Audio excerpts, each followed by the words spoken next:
বাড়িতে যখন boneless chicken থাকে তখন হয় আমরা চিকেন পকোড়া বানাই অথবা চিলি চিকেন বানাই। তবে আজকে আমি আপনাদের জন্য নিয়ে এসেছি বোনলেস চিকেন দিয়ে একটি নতুন রেসিপি। হ্যালো ভিউয়ার্স, আসসালামু আলাইকুম। আজকে আমাদের রেসিপি চিকেন টিকিয়া। তাহলে চলুন শুরু করা যাক আমাদের আজকের রেসিপিটি। চিকেন টিকিয়া বানানোর জন্য এখানে আমি বোনলেস চিকেন নিয়েছি 250 গ্রাম, আর এগুলো আমি ছোট ছোট করে কেটে নিয়েছি। এদিকে আমি একটা বড় সাইজের পেঁয়াজকে স্লাইস করে কেটে নিয়েছি এবং এইগুলো এখন একটু দারদারা করে পিষে নেব। এখানে আমি একটা মিক্সির জারেতে পেঁয়াজগুলো দিয়ে এখন ভালো করে পেঁয়াজটা দারদারা করে পিষে নিচ্ছি। এই যে দেখুন, ঠিক এইভাবে পেঁয়াজটা আধা কচিভাবে পিষে নিতে হবে।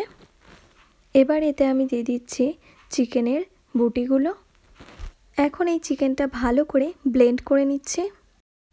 এই যে দেখুন, এখানে চিকেনটা খুব ভালো করে মিহি করে ব্লেন্ড করে নিয়েছি। এখন এই চিকেনটা আমি একটা পাত্রে ঢেলে নিচ্ছি। এবার এতে আমি দিয়ে দিচ্ছি 1 চা চামচ আদা রসুন বাটা, লঙ্কার গুঁড়ো দিয়ে দিচ্ছি আধা চা চামচ, ঝালটা আপনাদের পরিমাণ মতো বুঝেই দেবেন।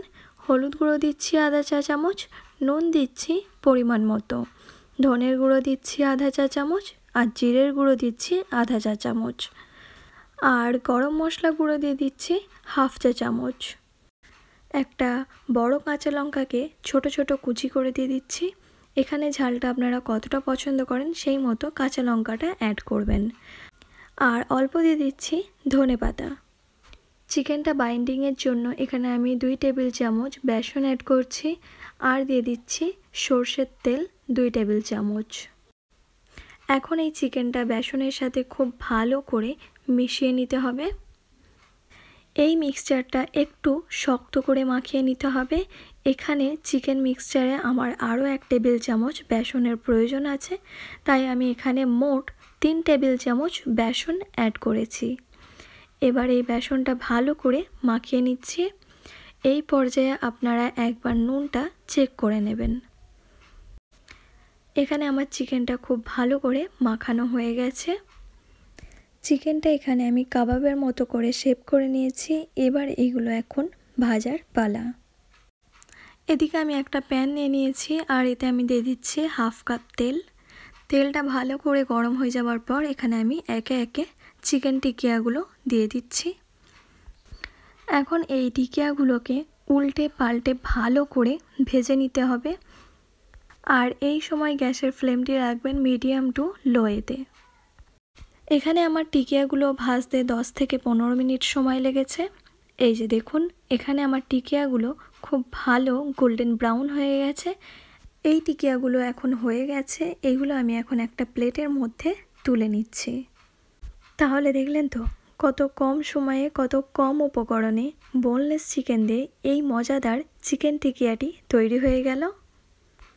আজকের কাবাবটি আমি সার্ভ করেছি টমেটোর চাটনি দিয়ে, তবে আপনারা চাইলে এই কাবাবটি টমেটো কেচাপের সাথেও সার্ভ করতে পারেন।